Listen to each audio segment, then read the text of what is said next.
Bonjour et bienvenue dans cette nouvelle vidéo de l'Académie du Web Design.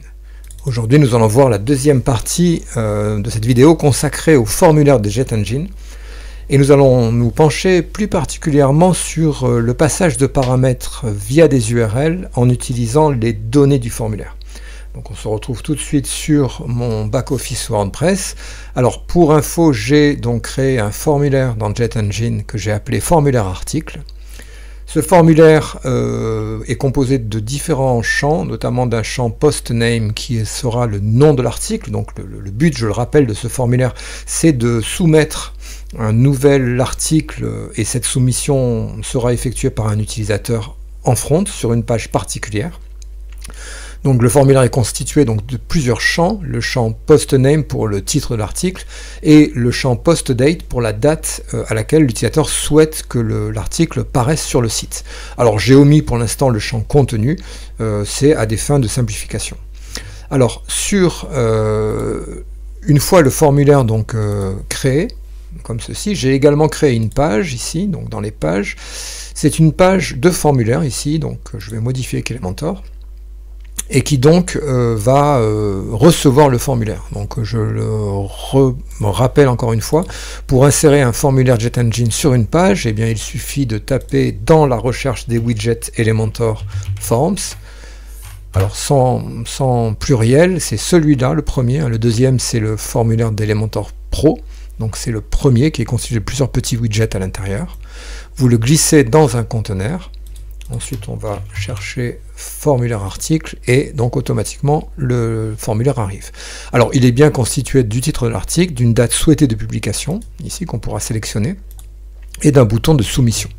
Donc, je mets à jour cette page et l'idée va être la suivante. En fait, je voudrais pouvoir afficher une page récapitulative, ce qu'on appelle aussi également une page de remerciement, thank you page en anglais, qui, une fois le formulaire soumis, eh bien, l'utilisateur arrivera sur cette page de remerciement où je souhaiterais afficher tout ou partie des champs qui auront été saisis dans le formulaire.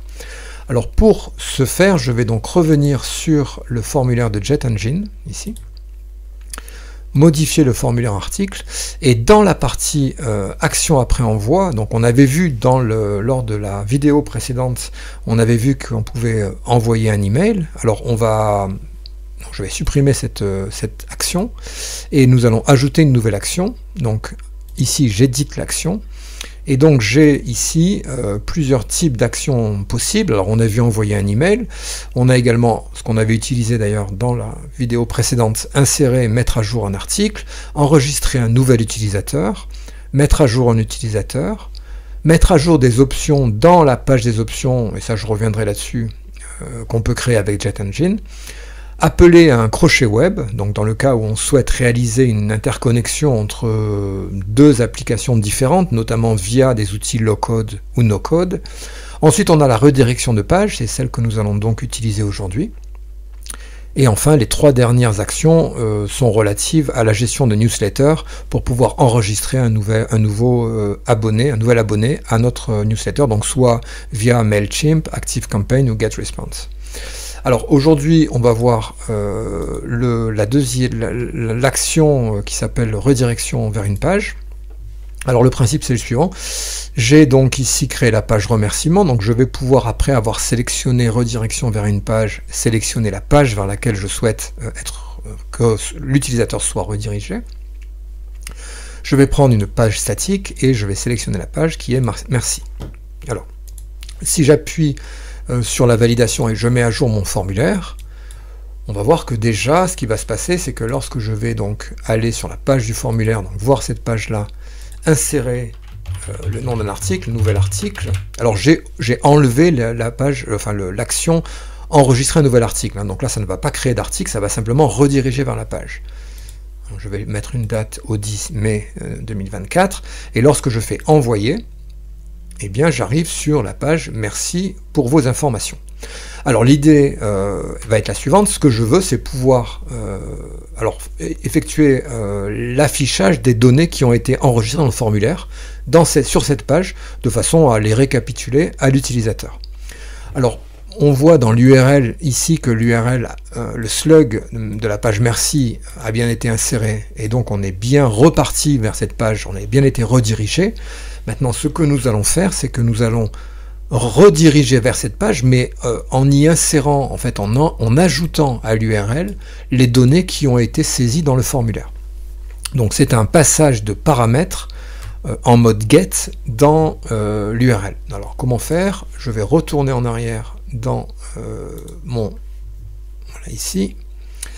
Je vais aller dans mon formulaire, ici, formulaire, modifier le formulaire.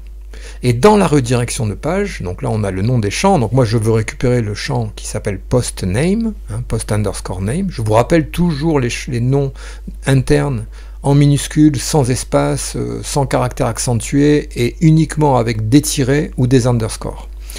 Donc je souhaite récupérer post name et post date. Donc dans les paramètres de la redirection de la page, ici, j'ai ajouté des arguments à la requête pour la redirection vers l'URL, donc c'est exactement ce que je souhaite. Alors il me propose les 3 champs qui composent mon formulaire, à savoir le post ID qui est un champ caché qui est qui a un intérêt uniquement quand on met à jour un poste, hein, puisqu'il va passer en fait dans le formulaire l'identificateur du poste de façon à pouvoir en base de données le mettre à jour ensuite. Quand on crée un nouvel élément, cette valeur ne sera pas utilisée. Mais bon, je la garde, ça mange pas de pain, puisque a priori, on pourrait réutiliser le même formulaire pour à la fois créer un nouvel article ou mettre à jour un article existant. Donc, PostName, on le retrouve ici, PostName. PostDate, on le retrouve ici, PostDate. Donc on va simplement cocher les 3 paramètres. Alors je vais pas passer le PostID, je vais cocher le PostName et le PostDate de façon à les ajouter comme argument à l'URL qui aura été créée via le choix de cette page, à savoir la page merci. On a également ici une autre possibilité, c'est ajouter, alors hash, c'est une encre en fait, hein, donc une encre à l'URL de redirection. Alors je vais le faire et comme ça je vais vous montrer comment ça marche. Donc j'ajoute ici une encre que je vais appeler par exemple section-2 et je mets à jour mes modifications et surtout je n'oublie pas de mettre à jour le formulaire, sinon il ne va pas s'enregistrer. C'est très important de chaque fois penser à appliquer les changements ici et ensuite mettre à jour, sinon vous allez passer votre temps à ne pas enregistrer les informations et ça ne marchera donc pas. Donc une fois que j'ai fait ça, je peux revenir sur la page de mon formulaire, ici. Je lance la page de mon formulaire. Donc, nouvel article sera le titre de mon article et date de publication souhaitée. Et bien, je vais le faire au 10 mai. Et je fais envoyer. Alors, on arrive toujours à la redirection sur la page. La seule différence, c'est que maintenant, dans l'URL, ici, on a bien, après le slug merci de la page, les paramètres qui sont passés dans l'URL. Donc postName égale nouvel article. Hein. Donc le %20 c'est l'espace, hein, c'est comme ça qu'on code l'espace en HTML. Et postDate 2024 0510, donc c'est bien la date qu'on a saisie dans le formulaire. À la fin, on a l'encre hashtag section 2. Alors comment utiliser ces données-là pour les afficher dans cette page-là? Eh bien c'est ce que nous allons voir tout de suite. Donc nous allons voir maintenant comment afficher les champs dans la page de remerciement. Alors, cette page-là, nous allons l'éditer avec Elementor. Et donc, le but va être de récupérer les paramètres de l'URL de façon à les afficher dans des champs dynamiques. Alors, on va créer au-dessous de cette section un deuxième conteneur, voilà, comme ceci. Et à ce conteneur-là, puisque le but ça va être de scroller jusqu'à ce conteneur là pour afficher les informations, nous allons dans la partie des réglages avancés d'Elementor Pro ajouter l'ID que nous avons renseigné dans le hashtag du formulaire, à savoir section 2, alors sans aucun hashtag devant, juste le nom de la section. Ensuite nous pouvons créer, on va créer 2 titres, donc je vais dupliquer, le premier titre je vais appeler titre de l'article et ensuite je vais mettre date de soumission demandée par exemple. Voilà. Alors je vais prendre une autre couleur que ce, on va faire un comme ceci, je vais copier la typo plus fin. Voilà, copier. Là, je vais coller les styles. Voilà, donc là, ici. Et je vais mettre un peu de padding juste en marge interne, en EM toujours. Je vais mettre 4 EM, voilà, pour décaler un petit peu la chose. Alors, entre ces deux champs, je vais insérer des champs dynamiques. Donc, le premier va être le titre de l'article, c'est-à-dire la valeur qui a été saisie dans le formulaire. Donc, je vais créer pour ceci, je vais utiliser un champ dynamique de JetEngine, hein, qui est Dynamic Field, ici. Et je vais également dupliquer ce champ pour le reprendre et le mettre au-dessous de date de soumission demandée. Alors je vais simplement changer ici la taille de la typo en EM pour que ce soit un peu plus grand, 1,5, voilà, et je vais copier et coller le style pour récupérer la deuxième.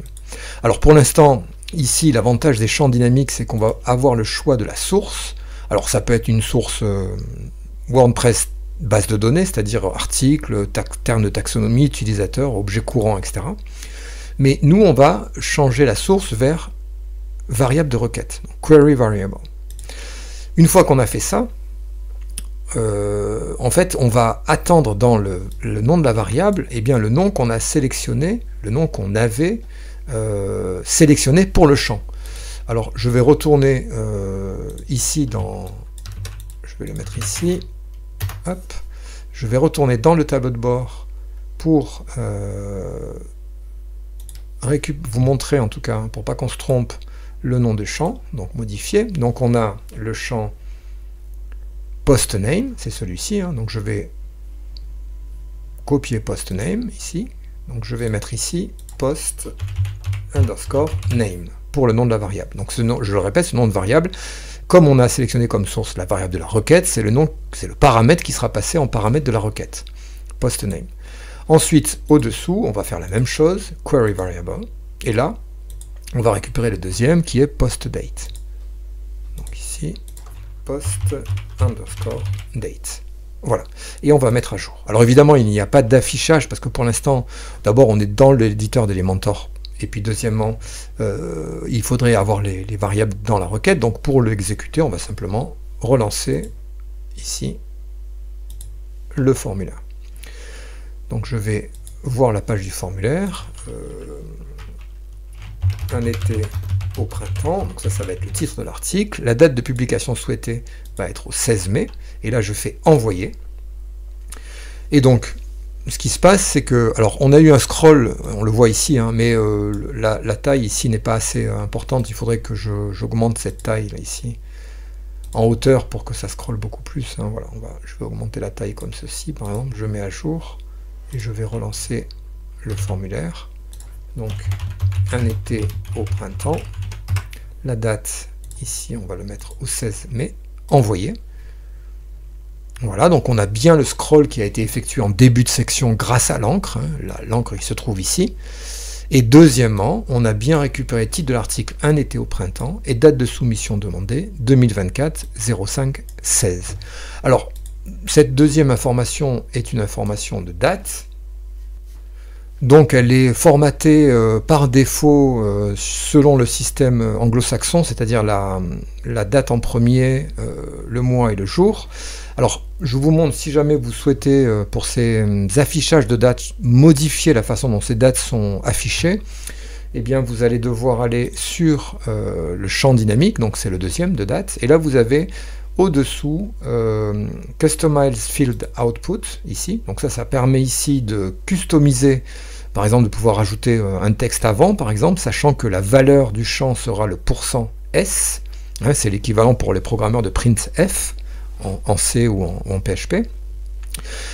Et deuxièmement, vous avez également ici le Filter Field Output, qui permet de filtrer l'affichage. Alors, on a pas mal de callbacks, c'est-à-dire de fonctions de rappel qui sont implémentées dans JetEngine. Nous, ce qui nous intéresse, c'est surtout format date, hein, qui est legacy, c'est-à-dire le formatage PHP le plus simple, ici. Donc, quand je choisis celui-là, je vois que j'ai le format FJY, alors c'est mois, jour, année. Hein. Alors ça, je vous renvoie d'ailleurs vers la documentation sur le formatage des dates ici pour avoir exactement quelles sont les informations à renseigner pour avoir le formatage que l'on souhaite, à savoir une date courte, une date longue, etc., etc. Donc là, je vais laisser par exemple celui-ci. Je vais mettre à jour.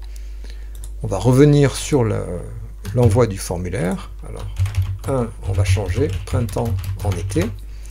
Je vais mettre le 16 mai 2024. J'envoie. Voilà, et maintenant on a donc, vous voyez, mai 16 2024, donc on a changé, le formatage de la date. Alors, le plus simple, c'est d'aller suivre ici dans la documentation sur les dates, exactement tout ce qui a trait au formatage des dates. Voilà, donc dans cette deuxième partie, on a vu que les actions après envoi permettaient, en plus de pouvoir envoyer un email, pouvoir enregistrer un nouvel article, elles permettent également de rediriger vers une page du même site ou sur un site distant en passant des paramètres, ce qui permet de faire voyager les paramètres de page en page. Si vous avez des questions, c'est dans les commentaires, et je vous dis à bientôt pour une nouvelle vidéo de l'Académie du Web Design.